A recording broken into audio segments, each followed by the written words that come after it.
श्रमण रत्न प्रणत सागर जी महाराज के 44वें अवतरण दिवस के उपलक्ष्य में गुरु भक्त परिवार हुकुमचंद सेठी, इंदु सेठी, प्रवीण सेठी, मेघा सेठी, माहिर सेठी, सुरेश चंद सेठी, प्रकाश चंद सेठी, अशोक कुमार सेठी। संसार में दुखी प्राणियों को देखकर एक गुरु का कर्तव्य होता है कि वह उस शिष्य को अब उस दुख से निकालने का पुरुषार्थ करे। और गुरु कभी भी अपने शिष्य को दुखी नहीं देख सकता, क्योंकि गुरु का हृदय जो होता है वह प्राणी मात्र के कल्याण की भावना से युक्त होता है। ऐसे ही हम सबको सौभाग्य प्राप्त हुआ कि गुरु ने हम पर असीम अनुकंपा की और यह सम्यक समाधान प्रारंभ किया। क्योंकि दुख मात्र शारीरिक नहीं होता, शारीरिक दुख से भी बढ़कर यदि कोई दुख होता है तो वह मानसिक दुख होता है। और उस मानसिक दुख के निवारण का यदि कोई कारण है तो उसका नाम है सम्यक समाधान। और वह सम्यक समाधान एक जब निर्ग्रंथ गुरु के माध्यम से प्राप्त होता है तो निश्चित ही हमारे मन का संताप दूर होता है। परम पूज्य आचार्य भगवंत गुरुवर विशुद्ध सागर जी महाराज के मंगल सभा से परम पूज्य मुनिश्री सुप्रभ सागर जी महाराज हमें वह दुख के निवारण का मार्ग बतला रहे हैं, जिसका नाम है सम्यक समाधान। और इस सम्यक समाधान में देश देशांतर से अनेकानेक समीचीन विकल्प हमें यहाँ प्रतिदिन प्राप्त हो रहे हैं। और प्रारंभ करते हैं आज का यह सम्यक समाधान। और आज का पहला विकल्प एक ऐसे अनन्य गुरु भक्त डॉक्टर मगन जैन, श्रीमती चंदा जैन, डॉक्टर अंकित जैन, पुरवाल, आष्टा, मध्य प्रदेश से, एक ऐसे अनन्य गुरु भक्त की जब से सम्यक समाधान प्राप्त हुआ तब से उनका समीचीन विकल्प निरंतर प्राप्त हो रहा है। और जिन श्रुत के प्रति इतने लालायत रहते हैं कि वह अनेकानेक समीचीन विकल्प अपने भेजते रहते हैं, ऐसे अनन्य गुरु भक्त परम पूज्य मुनिश्री के चरणों में कोटि कोटि त्रिकाल त्रिभक्ति पूर्वक नमोस्तु करते हुए अपना समीचीन विकल्प रख रहे हैं कि महाराज जी श्री धवला जी पुस्तक नंबर 1 में रहस्य भावादवा अरिहंता, इस रहस्य के अभाव से ही अरिहंत होते हैं, इस उपरोक्त सूत्र का क्या आशय है। हमारे समीचीन विकल्प का सम्यक समाधान प्रदान करते हुए हमें अनुग्रहित करने की अनुकंपा करें। नमोस्तु महाराज जी, नमोस्तु। ओम नमः सिद्धम। परम पूज्य आचार्य भगवान गुरुवर विशुद्ध सागर जी महाराज की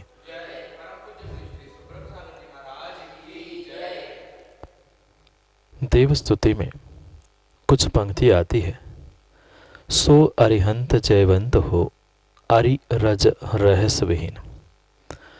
वहाँ पर जो कवि ने देव अरिहंत देव की भक्ति स्तुति की है, वहाँ पर अरिहंतों का स्वरूप कहते हुए अंतिम पद में बहुत बड़ा रहस्य के विषय में उद्घाटित किया, जो कि धवलाकार आचार्य भगवंत ने उस धवला पुस्तक की पहले भाग में या पहले पुस्तक में रहस्य अभावद व अरहंता इस सूत्र को प्रदान करते हुए कहा।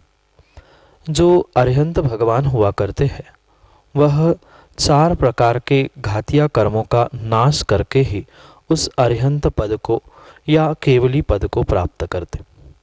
जो जीव शपक श्रेणी चढ़ते हुए 10वें गुणस्थान में मोह का नाश करता है और मोह की क्षपणा करते ही दूसरे क्षण दूसरे समय में 12वें गुणस्थान क्षीण मोह को प्राप्त करता है, और उस 12वें गुणस्थान की अथः साधना यानी उस शुक्ल ध्यान को प्राप्त करने से जो कर्मों की निर्जरा जीव करता है, उसके कारण से ही वह केवल ज्ञान को प्राप्त करने वाला अरिहंत परमात्मा बन जाता है।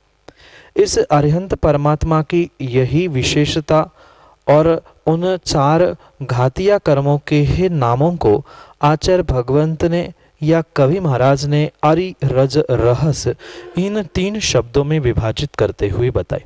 जैसे कि आपको ज्ञात होगा, पता होगा कि 4 घातिया कर्म ज्ञानावरणी, दर्शनावरणी, मोहनीय और अंतराय, ये 4 घातिया कर्म कहे गए हैं। इन 4 घातिया कर्मों को सामान्य रूप से आचार्य भगवंतों ने 3 भेदों में या 3 प्रकार से विभाजित किया है। जो ज्ञानावरणी दर्शनावरणी कर्म है उसे अरि यानी शत्रु कहा, जो मोहनीय है वह रज है, और जो अंतराय कर्म होता है उसे रहस या रहस्य कहा गया। जो धवलाकार आचार्य भगवंत ने रहस्य अभाव अथवा अरिहंता सूत्र दिया है, वहाँ आचार्य भगवंत का अभिप्राय यही है कि जब तक उस आचार्य जीव का, जब तक उस अंतराय कर्म का नाश नहीं होता, तब तक अरिहंत भगवान नहीं बन सकते। सीधा सीधा अर्थ रहस्य अभावात व अरिहंता। जब रहस्य यानी अंतराय कर्म का अभाव होता है, वह अरिहंत स्थान को या अरिहंत पद को प्राप्त करता है। क्योंकि मोहनी को तो 10वें के अंत समय में जीतकर वे 12वें गुण स्थान में पहुंचे थे। 12वें गुण स्थान में भी ज्ञानावरणी दर्शनावरणी के साथ साथ अंतिम समय में जो अंतराय कर्म का नाश होगा, उस अंतराय के नाश से ही, यानी उस रहस्य का नाश होने से ही, रहस्य का अभाव होने से ही उनको वह अरिहंत पद, केवली पद या 13वां गुण स्थान प्राप्त होता है, अन्य किसी भी प्रकार से नहीं होता है। इसलिए उस तो 3 प्रकार के घातिया कर्मों का विभाजन किया है, अरि रज और रहस। पुनः उस अरि को ज्ञानावरणी दर्शनावरणी रूप समझना, क्योंकि वह शत्रु रूप है। रज यानी धूलि के समान मोहनी कर्म को कहा, और रहस्य जो अंतराय है वह गूढ़ होता है, वह दिखने में समझने में नहीं आता, फिर भी वह कर्म की सत्ता है। गूढ़ता को प्राप्त होने के कारण से उस अंतराय कर्म को ही रहस्य कहा, और उस अंतराय कर्म का रहस्य का अभाव होते ही तुरंत ही वह 13वां गुण स्थान अरिहंत पद मिलता है। इसलिए वह रहस्य अभाव अथवा अरिहंता, रहस्य का यानी अंतराय कर्म का अभाव होते ही जीव को अरिहंत पद मिलता है। इतना सा ही इस पंक्ति का आचार्य भगवंत ने धवला पुस्तक 1 में अर्थ किया। उसी को कई कवियों ने उद्धरित करते हुए अपने पद्य, अपने श्लोक आदि लिखे हुए हैं। यही आपके लिए सम्यक समाधान। शारदा जैन, वैशाली नगर, गाजियाबाद, उत्तर प्रदेश से परम पूज्य मुनिश्री के चरणों में कोटि कोटि नमोस्तु निवेदित करते हुए अपना समीचीन विकल्प रख रहे हैं कि महाराज जी, कर्म दहन व्रत कब से शुरू किए जाते हैं, कितने होते हैं, करने का तरीका क्या है, इसमें कोई विधान भी करना होता है क्या, एवं कौन सी जाप की जाती है। कृपया सम्यक समाधान के माध्यम से विस्तार पूर्वक समझाने की कृपा करें, क्योंकि मेरे यह व्रत करने के भाव हैं। नमोस्तु महाराज जी, नमोस्तु। बहुत अच्छी बात है माँ कि ऐसे खोटे काल में भी और ऐसे विपरीत समय में भी आपके उस सम्यक तप को तपने के भाव हो रहे हैं, उन व्रतों को, उन तपस्याओं को धारण करने के भाव हो रहे हैं। यह वास्तव में आपके भाव सराहनीय है। आप अवश्य ही इस कर्म दहन व्रत को प्रारंभ करें। जो इस कर्म दहन के विषय में आगम में प्रमाण प्राप्त होते हैं, उस प्रमाण की अपेक्षा से यह व्रत आषाढ़ शुक्ला चतुर्थी के दिन प्रारंभ किया जाता है, और इसमें 156 उपवास होते हैं। उन 156 उपवास को जो प्रोषद पूर्वक करने की व्याख्या आगम ग्रंथों में प्राप्त होती है, उनका विस्तार भी, उसके विषय को, उनके तिथियों को आदि, उनके क्रम को भी बहुत अच्छे प्रकार से आचार्य भगवंत ने उद्घाटित किया। उसके विषय में अगर विस्तार से ही आपको समझना है तो व्रत वैभव आदि अनेक पुस्तकें हैं, ग्रंथ है, जिसमें इसका विस्तार से व्याख्यान की प्राप्त होता है। पर संक्षेप में आपके लिए यह उसकी विधि और जाप में बताने का प्रयास करता हूँ। प्रारंभ आषाढ़ शुक्ला चतुर्थी को करना, क्योंकि यह उत्कृष्ट विधि होती है। अगर उन उत्कृष्ट विधि को हम प्राप्त नहीं कर पा रहे हैं तो मध्यम जघन्य किसी भी प्रकार से उसे हम व्रत के रूप में ग्रहण कर सकते हैं और पूर्ण भी कर सकते। पर उत्कृष्ट विधि जो आगम में प्राप्त होती है, उनको तिथि और उनके जो उपवासों की संख्या बताई है, मैं वहाँ आगम के परिप्रेक्ष्य में उसको समझाने का प्रयास करता हूँ।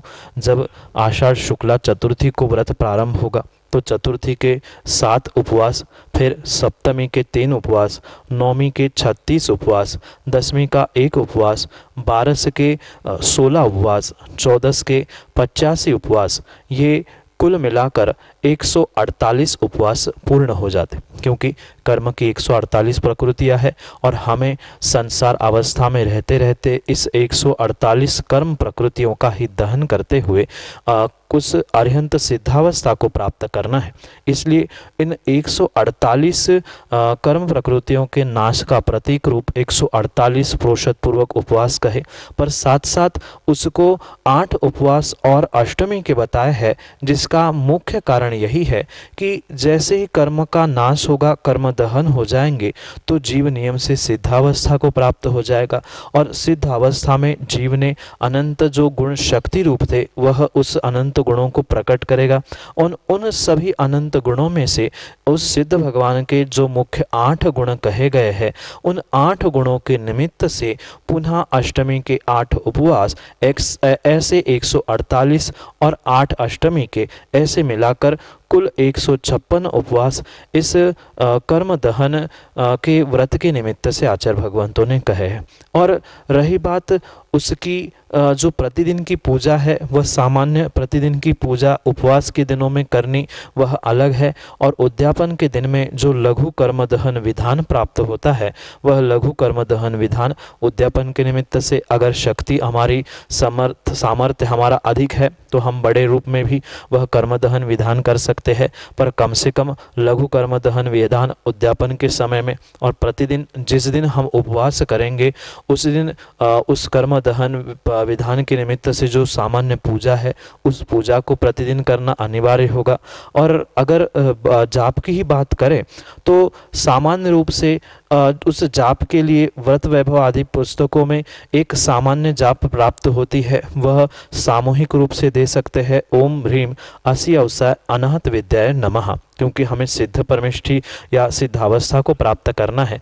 ऐसे उस अनाहत विद्या को प्राप्त करने के लिए यह सामान्य रूप से सामूहिक एक माला स्वरूप जाप बताई गई है। उसके अलावा जो कर्मदहन विधान की पुस्तकें प्राप्त होती है उसमें या और भी बहुत सारे स्थानों पर प्रतिदिन की एक एक जाप के विषय में भिन्न भिन्न जाप या भिन्न भिन्न मालाएं भी प्रदान की। जैसे चतुर्थी के जो 7 उपवास बताए हैं, उस चतुर्थी के दिन कौन सी माला फेरनी है, सप्तमी के दिन कौन सी माला फेरनी है, चतुर्थी की भी पहले चतुर्थी में कौन सी, दूसरे चतुर्थी में कौन सी, ऐसे 156 माला का भी वह क्रम आगम में आचार्य भगवंतों ने दिया है। कर्मदहन विधान के पुस्तक आदि में भी आपको मिल जाएगा। और सामान्य रूप से अगर सामूहिक रूप से एक ही अगर आपको जाप देनी है तो ओम ह्रीम असि अवसा अनाहत विद्याय नमः इसका भी जाप दे सकते हैं। जैसे 16 कारण व्रत में 16 कारण भावनाओं के वह 16 जाप 32 दिनों में भी दिए जा सकते हैं, या सामान्य एक ही जाप ओम ह्रीम दर्शन विशुद्धादि षोडश कारणेभ्यो नमः ऐसा जाप भी 32 दिन दिया जा सकता है।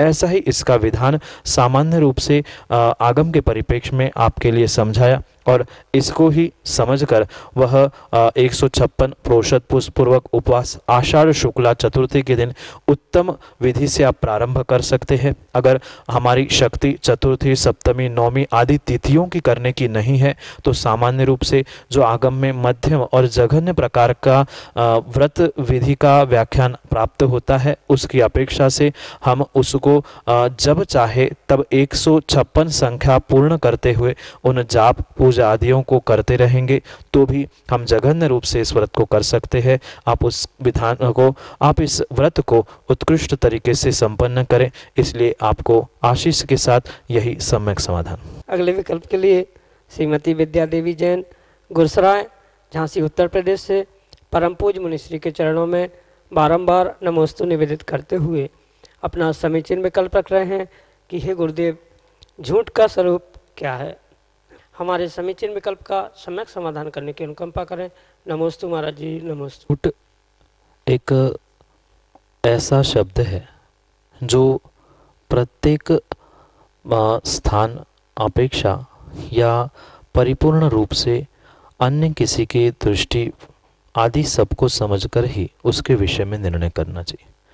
जैसे अंग्रेजी में कहते हैं कि सब्जेक्टिव टर्म होती है, ऐसे ही यह झूठ एक परिपूर्ण रूप से अपेक्षाकृत शब्द होता है, क्योंकि जो प्रत्येक झूठ का व्याख्यान होता है या झूठ कहा जाता है, जरूरी नहीं है कि वह झूठ या असत्य सबके लिए एक सा ही लागू हो, क्योंकि ये अपेक्षाकृत सबके लिए झूठ या असत्य भिन्न भी हो सकता है।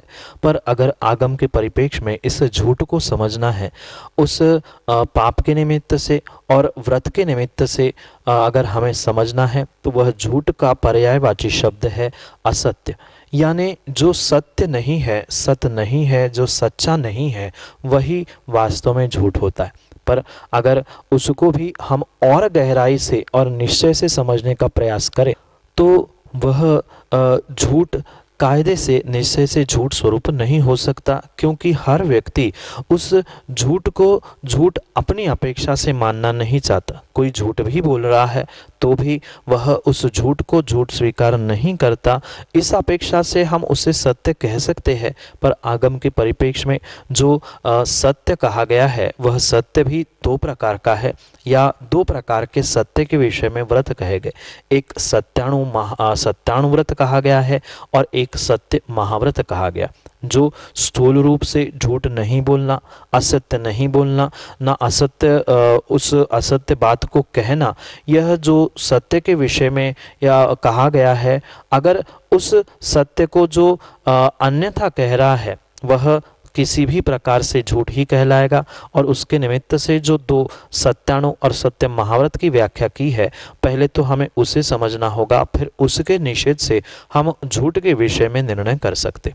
जो किंचित भी किसी भी प्रकार से स्थूल रूप से उस असत्य को, झूठ को नहीं कहना, वह सत्याणु व्रत कहा। और तीन प्रकार से, मतलब मन वचन काय, कृतकारित अनुमोदना आदि प्रकार से, मन वचन काय से जो 9 कोटि से असत्य का त्याग है, झूठ का त्याग है, वह सत्य महाव्रत कहा जाता है। अब समझने जैसा विषय यहाँ पर यह है कि जो सामान्य रूप से असत्य या झूठ कहा जाता है, वह क्या है?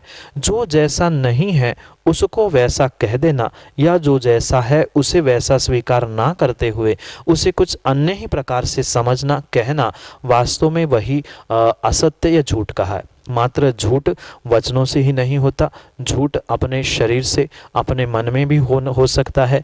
इसलिए जो लोगों ने यह संकल्पना की है कि मात्र झूठ बोलना ही या अन्यथा बोलना ही झूठ है, ऐसा नहीं है। अपितु मन में अन्यथा सोच लेना, मन में काया से, शरीर से उसको अन्यथा प्रकट कर देना, वह भी सत्य के विपरीत असत्य या झूठ हो सकता है। इसलिए सामान्य परिभाषा अगर झूठ की करनी है, असत्य की करनी है, तो सीधी सी परिभाषा है, जो जैसा नहीं है उसको वैसा, और जो जैसा है उसको वैसा कहना, चाहे मन से, वचन से या शरीर से किसी भी प्रकार से कहना, वह झूठ की श्रेणी में आएगा।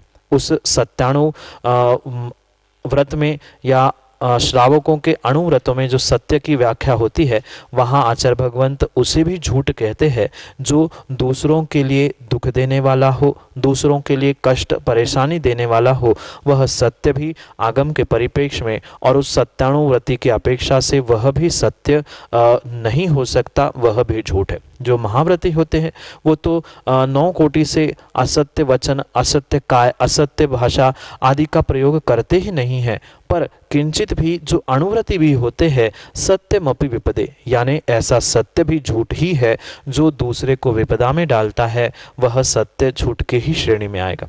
इसलिए अनेक अपेक्षाओं से वह जो सापेक्ष यह कथन है झूठ शब्द का, वह हमें समझना होगा। अणुव्रति की अपेक्षा से दूसरे को दुख देने वाला शब्द भी वह झूठ ही, सत्य होने पर भी झूठ ही कहा गया है। इसलिए उन सभी अपेक्षाओं से उस सब्जेक्टिव टर्म झूठ को हमें समझना होगा। पर सामान्य परिभाषा अगर की जाए, जो सत्य नहीं है, जो समीचीन नहीं है, जो सम्यक नहीं है, जो योग्य नहीं है, ऐसी प्रत्येक मन वचन काय की परिणति ही असत्य या झूठ कही जा सकती है, और यही आपके लिए सम्यक समाधान। चर्या जिनकी चेतना, ध्यान ही जिनका ज्ञान, ऐसे गुरु सुप्रभ के चरणों नित्य प्रणाम। इंदौर मध्य प्रदेश से सुनीता जैन गोवाड़िया परिवार परम पूज्य मुनिश्री के चरणों में बारंबार नमोस्तु निवेदित करते हुए अपना समीचीन विकल्प रख रहे हैं कि महाराज जी, सराग संयम दृष्टि जीव के पाप कर्म की निर्जरा होती है या पुण्य कर्म की। हमारे समीचीन विकल्प का सम्यक समाधान प्रदान करते हुए हमें अनुग्रहित करें। आपने मेरे प्रश्नों का, पिछले प्रश्नों का समाधान दिया, उसके लिए बहुत बहुत आभार। नमोस्तु। आचार्य भगवंत उमा स्वामी महाराज कर्म निर्जरा के विषय में सूत्र देते हुए कहते हैं, सम्यक दृष्टि शावक विरातानंत वियोजक। इस सूत्र को प्रदान करते हुए कर्म की निर्जरा के विषय में एक क्रम बता रहे हैं कि सबसे कम और सबसे अधिक कर्मों की निर्जरा कौन और किस प्रकार से करता। इस क्रम में सबसे पहले कर्मों के निर्जरा करने का स्थान या नाम किसी का आता है तो वह सम्यक दृष्टि है, और जो सहजता से सराग सम्यक दृष्टि होता है, जो यानी क्षायिक के अन्यथा अलावा जो सम्यक दर्शन को प्राप्त करने वाला चतुर्थ गुण स्थानवर्ती जीव होता है, वह कर्मों की निर्जरा तो करता है, पर जो पुण्य पाप रूप कर्मों के निर्जरा के विषय में आपका विकल्प है, समझने जैसी बात यहाँ पर विशेष यह है कि पुण्य प्रकृतियों का जो निर्जरा करने का कार्य हुआ करता है, वह परिपूर्ण रूप से जिन्होंने पहले पाप प्रकृतियों का नाश कर दिया है, फिर जो अभी पुण्य की अवस्था में यानी पुण्य प्रकृति के उदय को प्राप्त हो चुके हैं, ऐसे 12वें 13वें 14वें गुणस्थानवर्ती जीवों को ही उस पुण्य प्रकृतियों रूप निर्जरा हुआ करती है। विशेष बात समझने योग्य यहाँ पर यह है कि मात्र पुण्य पाप की निर्जरा और पुण्य पाप प्रकृति की निर्जरा, इसमें कथनचित थोड़ा सा भेद है। जो 12वें 13वें 14वें गुणस्थानवर्ती जीव करेंगे वह पुण्य और पुण्य प्रकृतियों की निर्जरा करेंगे, और पाप प्रकृति की निर्जरा तो वे पहले से ही करके आए होते। पर जो चौथे गुणस्थानवर्ती या सराग सम्यक दृष्टि के विषय में आप विकल्प रख रहे हो, वह सराग सम्यक दृष्टि प्रथम अवस्था में यानी तद गुणस्थान के निमित्त से, चौथे आदि गुणस्थान के निमित्त से, वहाँ पर वह मुख्यता से मात्र और मात्र पाप प्रकृतियों की ही निर्जरा करते हैं, वहाँ पर पुण्य प्रकृतियों की निर्जरा नहीं करते। पर कथनचित किसी अपेक्षा से जो पिछले पुण्य द्रव्य का संचय उन्होंने किया है, उस पिछले पुण्य द्रव्य की विपरीत कार्य करने से भले ही श्रद्धा है, पर 3 कषायों के निमित्त से जो पाप रूप परिणति कर रहे हैं, विषयों में आदि परिणति चल रही है, उसके निमित्त से जो उनके उस पुण्य का द्रव्य यानी पुण्य का संचय था, उस पुण्य की तो निर्जरा हो सकती है, पर पुण्य प्रकृति की निर्जरा 12वें 13वें 14वें आदि गुण स्थानों में ही हो सकती है। इसलिए मुख्यता से जो पुण्य पाप की निर्जरा आपने पूछा है, तो पुण्य पाप रूप यानी पुराने पुण्य की पाप क्रियाओं के निमित्त से ये गणित समझना कि पुण्य का जो आश्रव था, बंध था, उस बंध को जीव ने पाप का आश्रव करके, पाप का बंध करके उसके उदय में आने के निमित्त से उस पुण्य की निर्जरा की है, ऐसा कहा जा सकता है। पर साक्षात पाप और पुण्य रूप प्रकृतियों का जो भेद कहा है वो भिन्न कथन है। जैसे 12वें 13वें 14वें गुण स्थान में ही पाप प्रकृतियों का नाश करते रूप पुण्य प्रकृतियों का नाश करने की भी शक्ति अंतिम स्वरूप में उन्हीं गुण स्थानों में होती है। उन्होंने पहले पाप प्रकृतियों को नाश कर दिया, अब पुण्य प्रकृतियों का नाश करेंगे।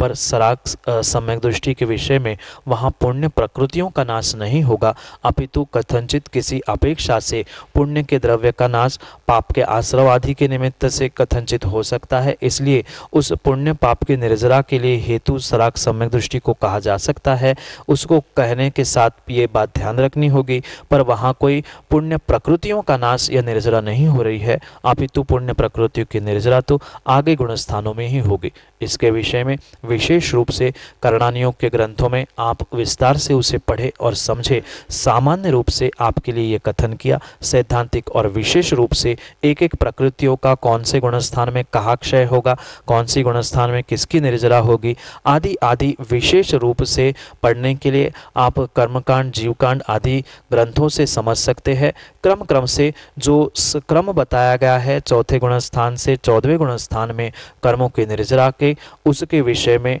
विस्तार से उन प्रकृतियों को समझते समझते वहाँ पर उसका विस्तार समझना होगा। सामान्य रूप से पुण्य प्रकृतियों का जो निर्जरा करने का कार्य है वह 6वें, 7वें, 8वें, 9वें आदि आदि गुणस्थानों के आगे आगे बढ़ते बढ़ते क्रम क्रम से उनका विषय लगाना होगा। विस्तार से समझने के लिए करणानियोग के ग्रंथों से आप समझे, सामान्य से यही आपके लिए सम्यक समाधान। जय जिनेंद्र बंधु, आप हम सभी लाभ ले रहे थे बहुचर्चित कार्यक्रम सम्यक समाधान का।